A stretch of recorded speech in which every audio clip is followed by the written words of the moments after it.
야우!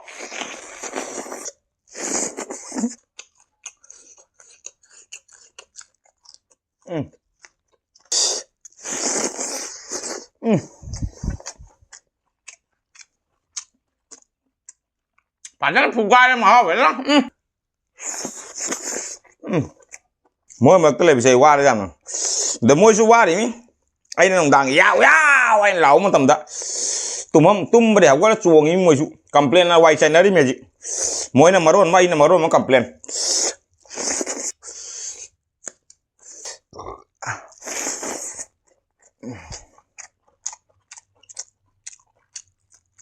let's go baby look at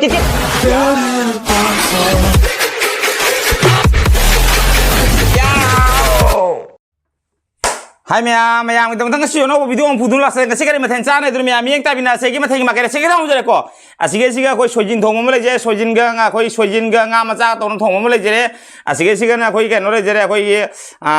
yendrem ga hawa ga tu yendrem iron mau lagi asik na sojin thong mau lagi ngam macam tu asik lagi asik ni si orang tengok ni pura pani asik lagi mushroom kau uyen kangau hai tare asik kau na bayi asik lagi ini nungsirabi EKAITHIBI agasi nga fry khara lejare sigasi ka gi murok ani lejare seni ngasi ki mathai dori mam chaba no metro ke let's go look kit yaw tau jara ke do chaba hauding ai siga wa matang hajiram ge soijin thong bai se mayam na khangam da bajai akhang ba mi di khara khang mani akoi songi mi di khang mani atopa side ki mi na khang aro soijin na he kai no di soijin se mayam na soibum hai nei ko do akoi na sem ba soijin sina tongali soibum na tongali ko soibum sina phana kui na tawna akoi thamaga semba soibum ni manam khara kan bai tare ge soijin hai sina bu numini ni humni tarani jaude sapta man dai ai semi sina numi mangani de semja bani isana semaga tawjabani se asena manam jakara watpa ge asena mahau tongali de gadi soibum na mahau tongali soibum sina phana kuina nammaga sembani ase sina sapta mai manung da semba kaino ni asena soijin haire ko sonda soibum haidre se soibum na tongali sena soijin na tongali ai wa khanni ko mayam na haina ga hayu mawalo de kana bok do aina semjabani se aina sengjabani aina tawjabani aina thongjabani aina chajabani se nei haung cha thara ke lore soijin thong bai se pi nge yam cha khare mong lakani akoi usoi da usoi so haining dre wari dri usoi de u giro koi chai sebu wa gi chari mina wa gi chara kari wasoi ta tai na adoni wasoi soijin haitare soibum he tongali ai wakhanda ado mayam na khanna bari khan gro yendrem irom lejare haujarage do isinga kitang takke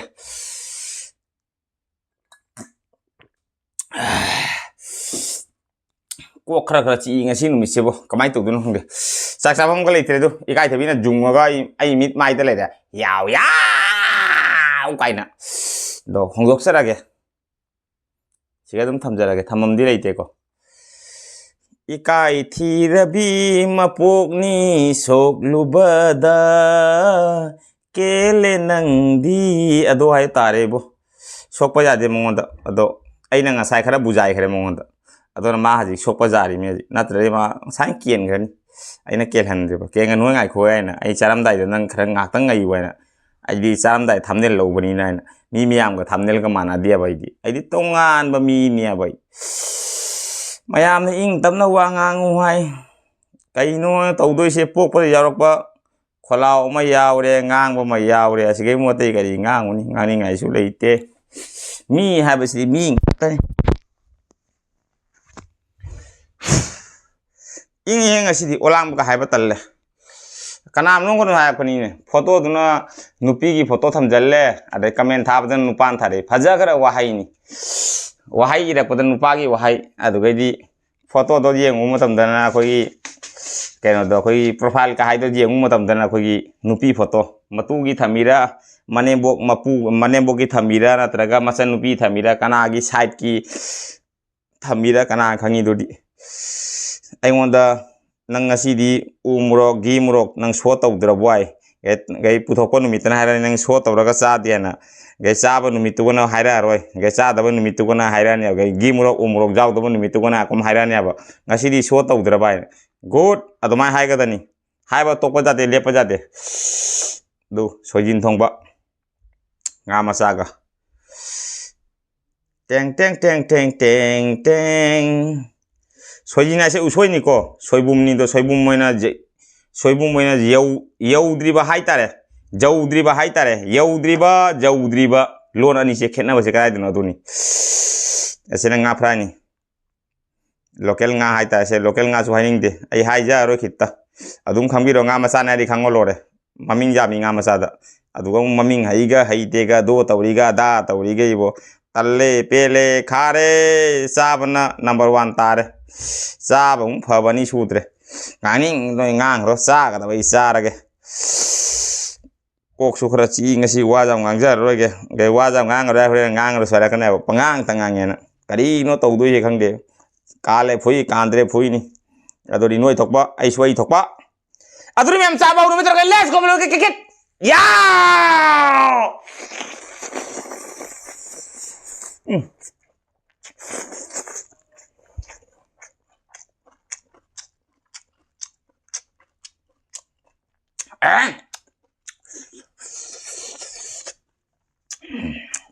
hả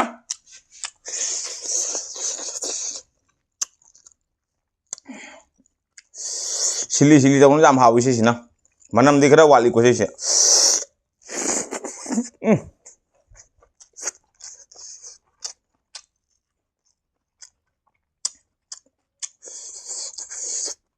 hay yang rap ngah dulu sih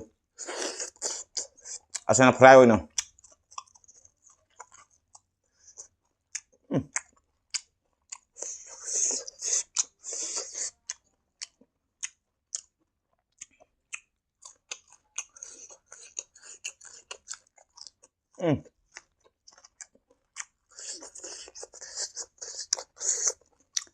enak tahu kore nasi di sandian numin na mata kare ta apa thaja de ngasi yam tang na par ko ikai thabi lo sale ji cham ni pham da chani la koi mong jok sale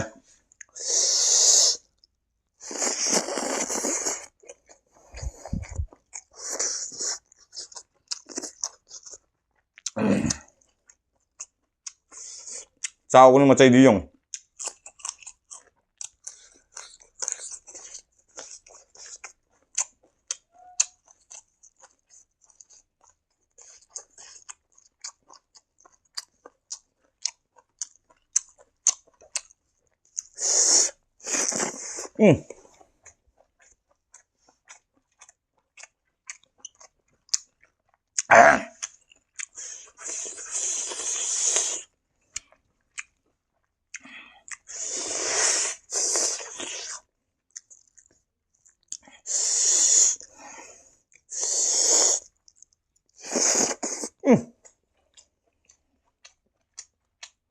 bây giờ cho bạn nó phục gai này bò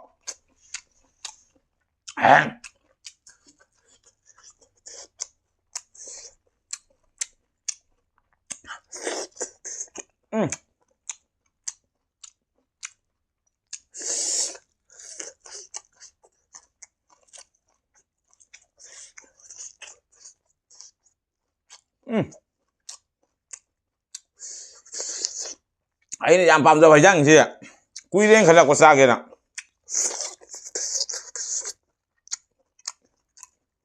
phăng đẹp usoi phăng như nga phăng như usoi phăng đẹp vậy nga si di sana đẹp mà mang đi san đẹp đó usoi lấy sẽ là gạ soijin là thầm mình asina yendrem eromba yendrem ga khoi gi aseng mosori hawai nan te ngasi se kai no hawai ni orol hawai kai do asi su khang de arak par khang de orol hawai se bo ai se wa re jam wa ngang bo adona phare hawai ga yendrem ga erol le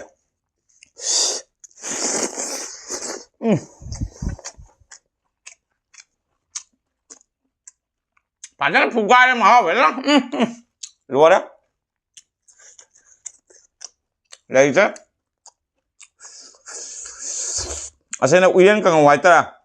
agi imam mana ican mana harap pani ngonda phangban um chalawan do do ngasi sare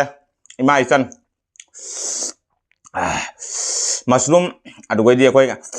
uyan kang asal uyan se kai non te lebak ki don te charugi uyan tuni farmer tàu bột salu đây farmer tàu bột này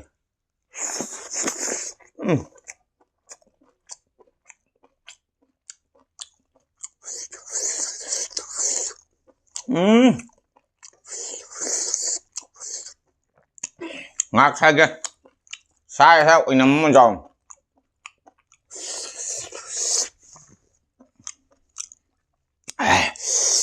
phải đang học đi giải ngay mà thèn chơi bá phục gai bên đi bò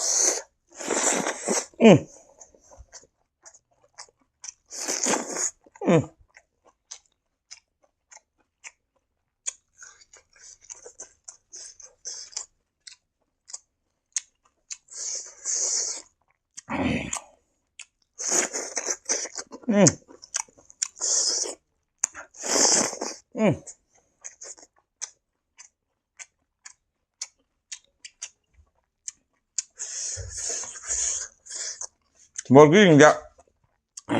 phụ nữ ấy không để dùng dân Việt Đông đang tàu dùng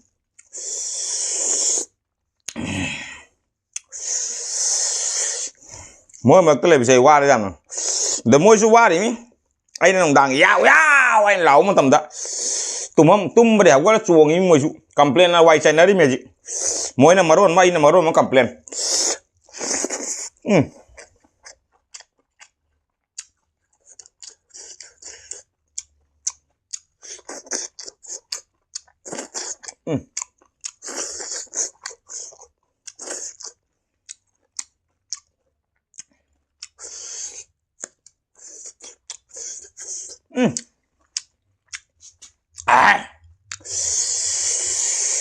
Di mulok ni manam sini kitkityau ni buah.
Đi đấy.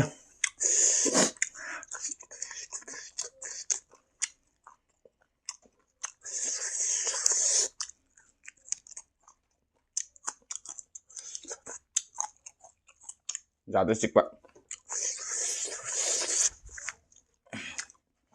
Chúng ta kia.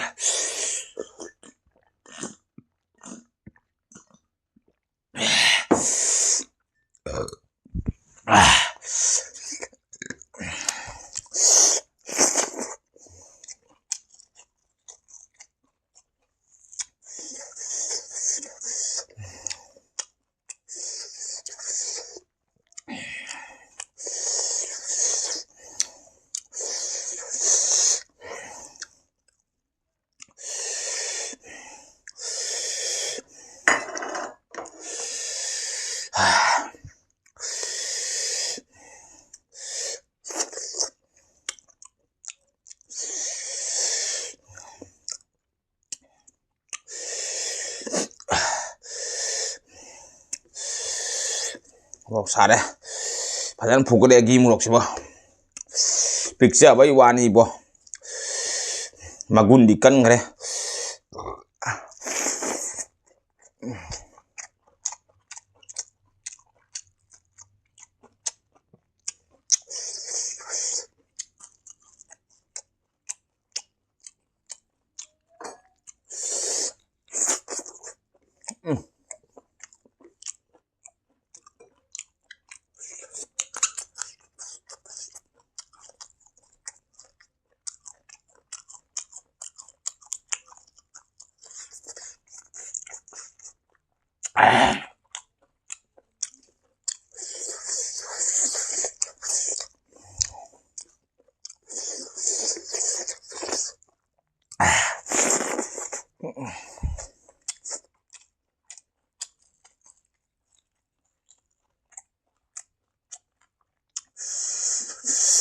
Kok sih pulang dulu oleh bah.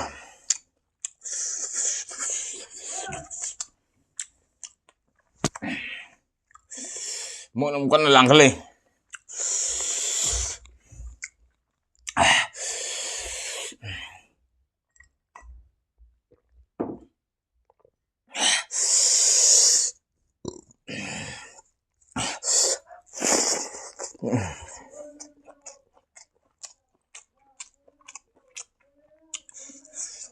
Một khi người bán phu nữa.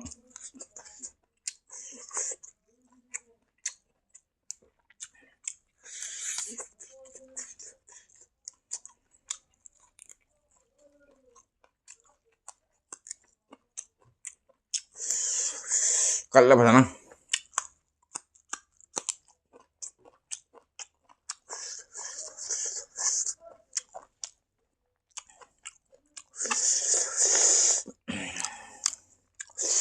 Cô cái xoắn chạy tập vẫn chỉ bỏ sạch mà chỉ liên bằng ngầm tôi bây giờ anh tàu đây upay lấy tới video xem mà mình có gì hay ngoài có video lấy tiệp à cái đi lá thì nó không để mua chừng gì bỏ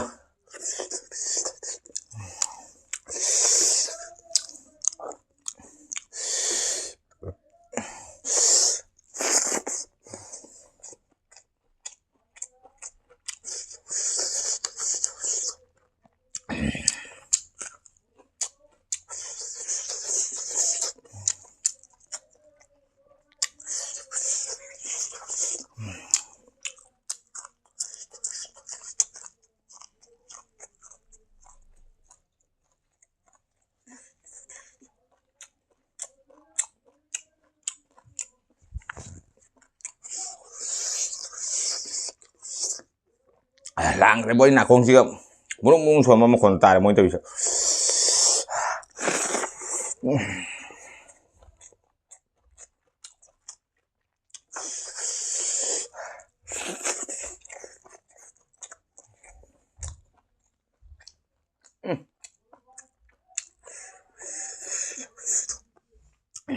kok cái dạng đấy bao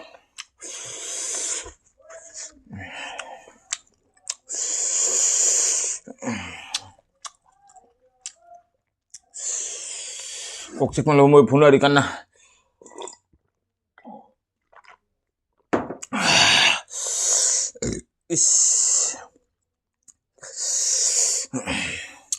mày mày ra rồi cái bộ kok cik ya bo ra đây kok cik panai bo mỗi năm marun mà số lâu nào vậy kok ra đây bo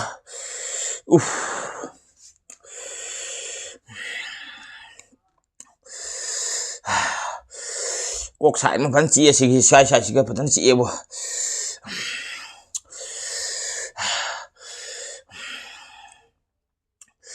nggak saya yêu tadi di kara-kara wakan kayak nong sih hak sang di kara-kara dum nungai teman tuh ya kok cik ba aduh jauh dah bahaya teh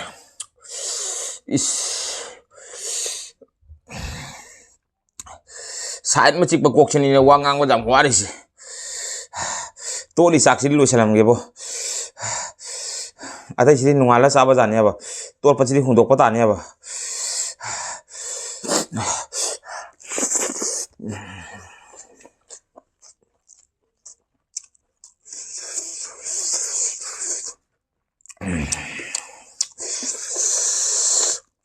saya ke sonda du kemarin aku lagi kena CHILLI sih saya bagi brand hydro kayak no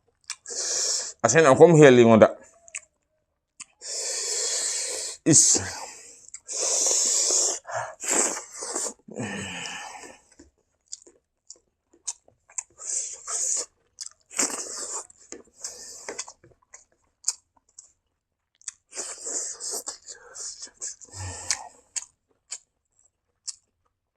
bayam lo sudah ke video sih